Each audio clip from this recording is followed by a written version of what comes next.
we're going to talk about the inputs that control hormone secretion. So there are three main types of inputs. We have neurotransmitters, we have ions or nutrients, and we have hormones that goes directly to the endocrine cells, alters the rate of hormone secretion. Controlled by plasma concentration of ions and nutrients. Plasma concentration of specific mineral ions or organic nutrients directly controlled multiple hormones secretion. Major function is to regulate through negative feedback, which is the Ca2 homeostasis and glucose.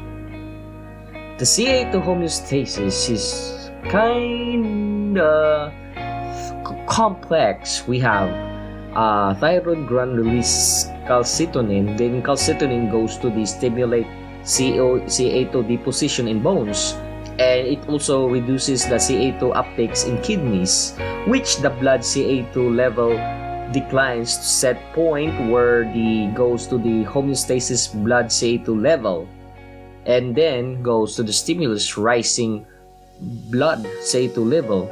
The negative feedback mechanism is different actually. We're going to go the PTH. The parathyroid hormone goes to the bones, stimulates Ca2 releases from bones, stimulates Ca2 uptakes in kidneys, then it activates vitamin D and goes to the increased Ca2 uptakes in intestine. But the other one is that the blood Ca2 level rises to set point, where it goes to homeostasis blood Ca2 level about 10 milligrams per 100 ml, and then go back again. It's like the opposite in the end. In the glucose, the negative feedback mechanism would be first going to the liver, the exchanges glycogen to glucose, which raises the blood sugar. Then high blood sugar promotes insulin release. Then pancreas then goes to the glucagon, which stimulates the breakdown of glycogen. Then go back to the liver. It's the same thing in the negative feedback mechanism, which the pancreas release insulin, then goes to the liver, which glycogen glycose, then goes to the lower blood sugar, and the wait, there's more. In the opposite side, insulin can also stimulate glucose uptake from blood, which goes to the tissue cells like muscle, kidney, and fat, and goes to the low blood sugar. Then low blood sugar promotes glucagon releases, which this one is right now. So it's more like a cycle actually. So controlled by neurotransmitter, we have the autonomic nervous system, the central nervous system, and the hypothalamus. The adrenal medulla promotes the hormone epinephrine. The autonomic ganglion, the positive or negative endocrine gland cell, its endocrine gland cell is hormones.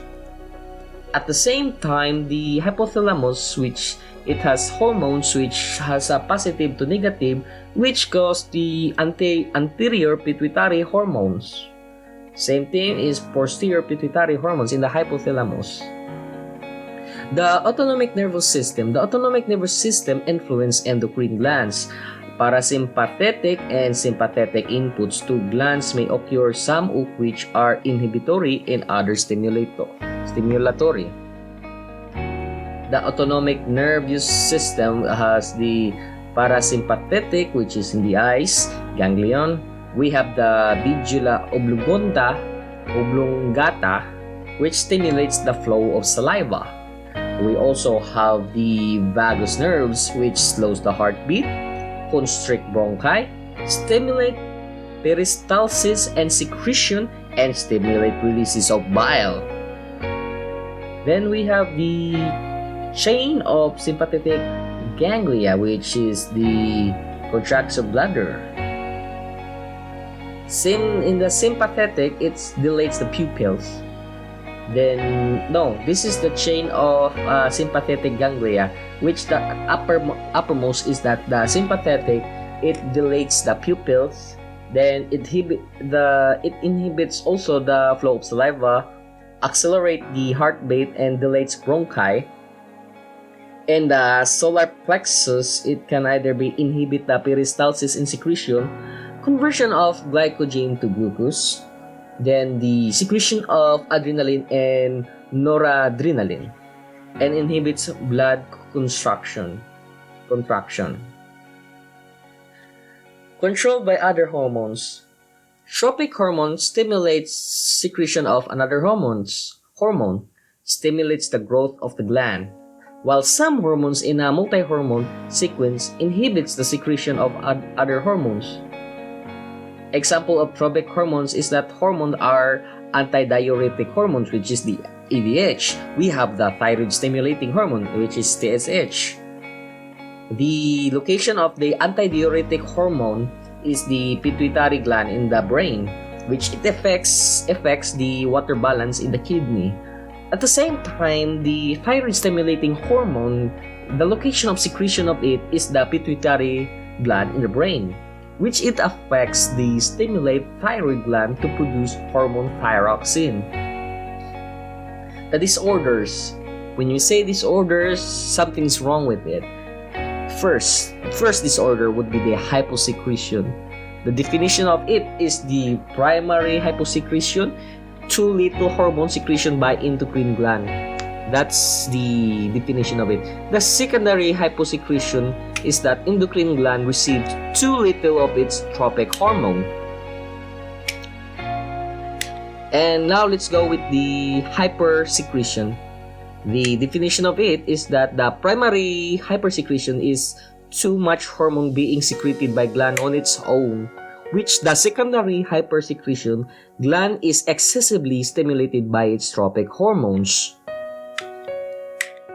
The hyporesponsiveness disorder is that the target cells do not respond normally to hormone. The hyperresponsiveness is the excessive gland's response to hormone. We have control system. Let's talk about the control cell system involving the hypothalamus and pituitary. About the hypothalamus and pituitary, the pituitary gland lies in the pocket of the sphenoid bone at the base of the brain, just below the brain area, which is known as the hypothalamus. The pituitary is connected to the hypothalamus by the infundibulum. The pituitary gland has two adjacent lobes, which is the anterior and the posterior pituitary. And we're going to talk the pituitary and the hypothalamus hormone control, which the hypothalamus, it's connected by the nerve endings, secrete neurohormones, which blood pickups the neurohormones. The pituitary stalk, the posterior pituitary, we have also the inflowing blood, portal blood vessel, secretory cells, anterior pituitary, and the anterior pituitary hormones leaving the gland in the blood. It's better if it has the picture of it. Then the neurohormones from the hypothalamus stimulates or inhibit releases of anterior pituitary hormone. The relationship between the hypothalamus and pituitary is that the axons of two clusters of hypothalamus neurons passes down the infundibulum and end within the posterior pituitary. There is no important neural connections between the hypothalamus and anterior pituitary. The capillary at the base of the hypothalamus recombines to form the hypothalamo-pituitary portal vessel. The hypothalamo-pituitary portal vessel passes down the stalk which connects the hypothalamus and pituitary.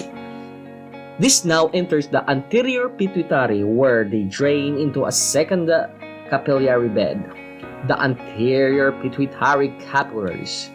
This allows for a rapid response and limit the amount of hormone that must be synthesized to reach an effective blood concentration. The posterior pituitary hormones, there are two posterior pituitary hormones. We have the oxytocin and the vasopressin, we're going to talk about the oxytocin, which stimulates contraction of smooth muscle cells in breast.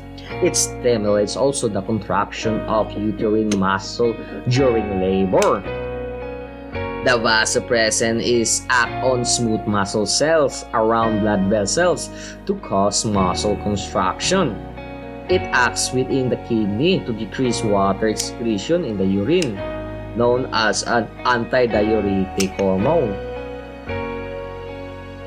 Route of posterior pituitary hormone. The hormone moves down the axons to accumulate at the axon terminals in the posterior pituitary. Neurotransmitter generates action potentials in the neurons. These now propagate to the axon terminals and trigger the release of the stored hormones. The hormones enters the posterior pituitary and is carried away by blood to the heart. Transport of the posterior pituitary hormones are the third ventricle, which is the hypothalamus, neurosecretory cell that secretes releasing hormones, which they go with the blood flows, hypophyseal portal vein, anterior lobe of pituitary gland, the secretory cell of anterior pituitary gland, the capillary net, and the blood flow carrying away anterior lobe's hormones. The third vesicle, also on the opposite end, is the neurosecretory cell body, which it has the nerve fibers, the posterior lobe of pituitary gland, then blood flow, then capillary net, and then the blood flow carrying away posterior lobe to hormones. About the anterior pituitary, hypophysiotropic hormones. These are the hypothalamic hormones that regulates anterior pituitary function.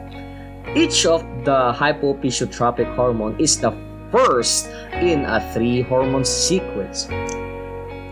First is the hypophysiotropic hormone controls the secretion of an anterior pituitary hormone, which controls the secretion of a hormone from some other endocrine gland.